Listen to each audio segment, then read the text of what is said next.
Hello बच्चों। आज हम कुछ भी पढ़ाएं इसके पहले आप अपने ध्यान को केंद्रित कर दें और एकदम एकनिष्ठ होकर मेरी बातों को गौर फरमाएं।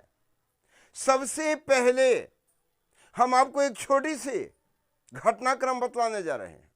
घटनाक्रम प्राचीन काल की है। एक धुनिया बहुत अच्छा रुई धुनता था।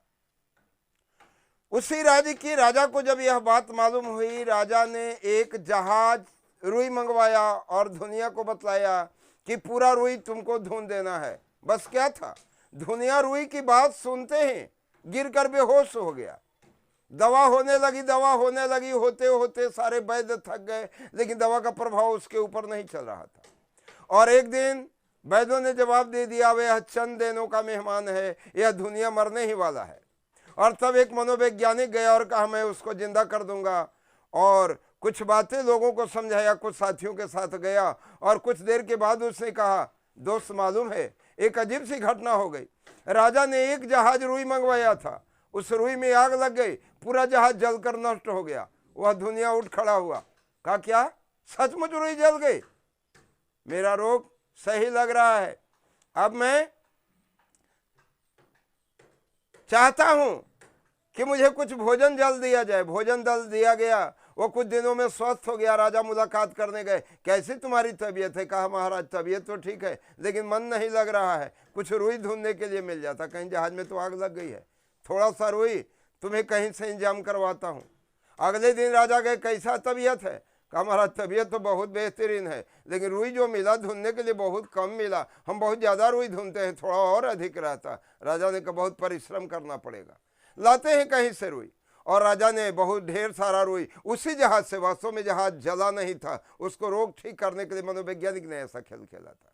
और उसी जहाज से बार बार रुई आता गया, रुई का ढेर लगाता गया, और एक दिन संपूर्ण जहाज को धुन दिया और उसको सामने खड़ा कर दिया गया और बताया गया इस रुई को धुनने वाला और कोई नहीं, तुम ही था।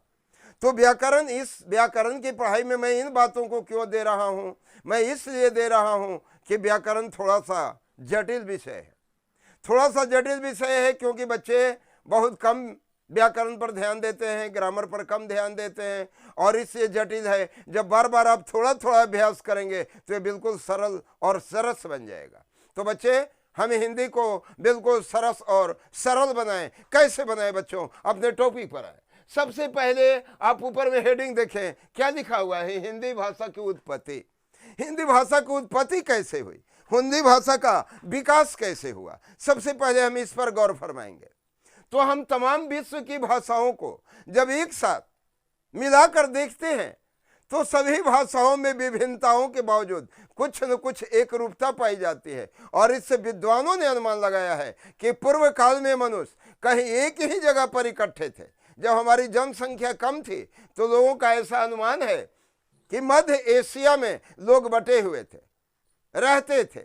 उनके रहन सहन, हाव भाव, प्राकृतिक स्वभाव और भाषा एक थी। लेकिन जब जनसंख्या विस्फोट हुई, लोगों का विकास बढ़ा, जनसंख्या की दर बढ़ी, तो कुछ लोग पूरब की ओर गए और कुछ लोग पश्चिम की ओर गए। जो पश्चिम की ओर गए वो अलग भाषा का जन्म दिए, और पूरब की ओर जो आए उनकी भाषा अलग हो गई। तो इसी पूरब के देश में हमारे भारत में लोग आए, और इस प्रकार से सर्वप्रथम भाषा का 3 स्वरूप हुआ।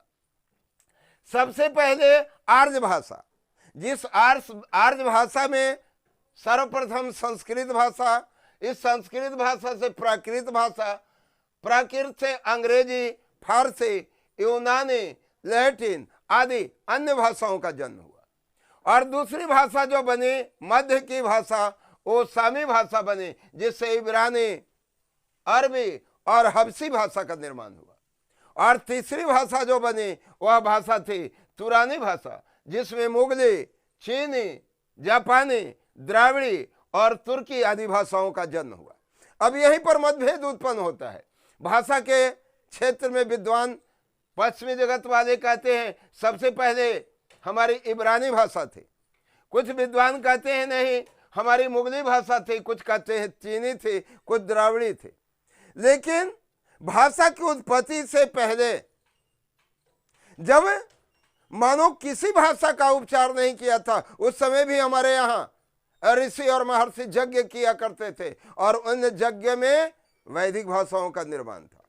यानी सभी भाषाओं का जन्म वैदिक भाषा से हुआ है और वैदिक भाषा हमारे संस्कार युक्त, संस्कार को देने वाली भाषा, प्रथम भाषा संस्कृत भाषा को अपनाया गया है और इसी संस्कृत भाषा को आगे चल करके प्रकृति में इसका बदलाव हुआ। हिंदुस्तान में हिंदी शब्द हिंदुओं ने नहीं रखा, हिंदुस्तान में हिंदी शब्द का निर्माण मुसलमानों से हुआ।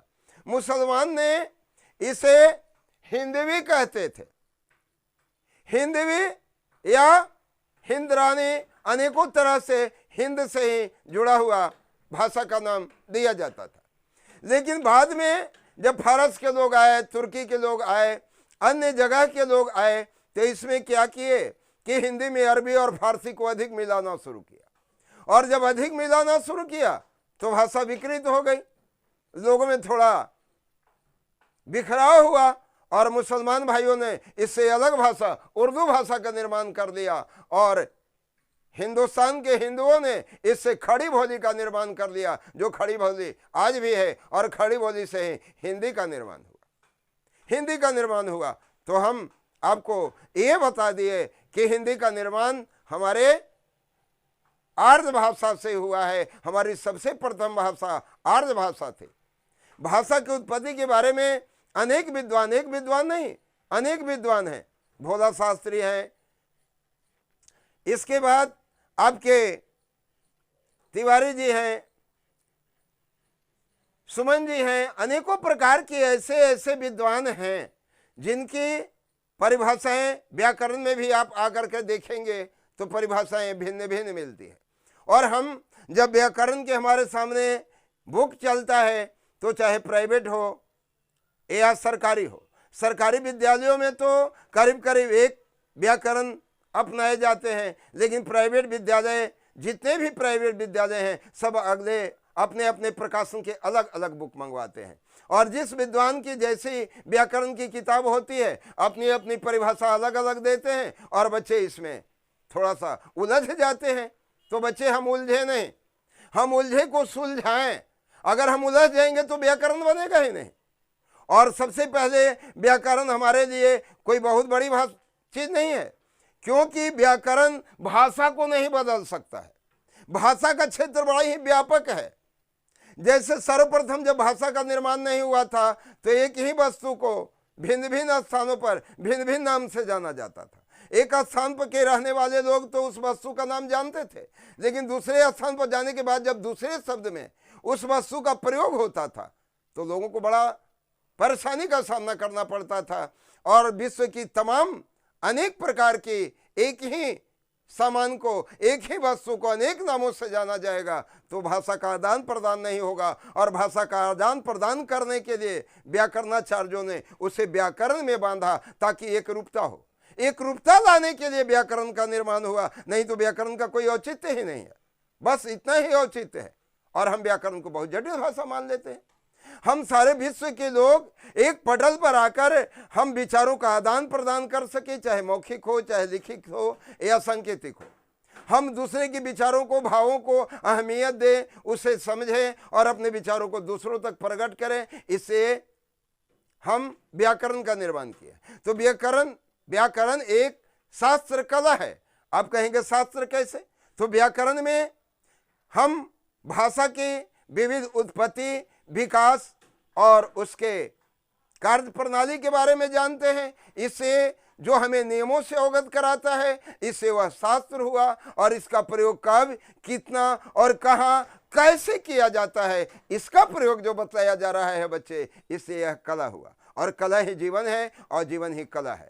अतः जीवन में कलात्मक जीवन जीने के लिए, सुंदर जीवन जीने के लिए हमारा एक अस्तित्व हो, हमारी एक मर्यादा हो, हम एक सभ्य व्यक्ति कहलाएं। इससे हमारी वाणी में स्पष्टता होनी चाहिए, शुद्धता होनी चाहिए, परिपक्वता होनी चाहिए। यहीं पर व्याकरण का महत्व हो जाता है बच्चों। तो अब इसके बाद हम अगला कड़ी आपको बतलाने जा रहे हैं कि अब हिंदी भाषा जो वर्तमान हिंदी भाषा है, वह वर्तमान हिंदी भाषा इस रूप में एकाएक नहीं बनी है। इस वर्तमान हिंदी भाषा को आने में कैसे और कितना समय लगा है, आगे की। जय हिंद दोस्तों, हम अगले एपिसोड में हम आपको अब हिंदी के विकास, हिंदी का रूपांतरण और हिंदी का काल हम बताएंगे, और बच्चे घबराएंगे नहीं, बार बार इस एपिसोड को देखकर समझने की कोशिश करेंगे।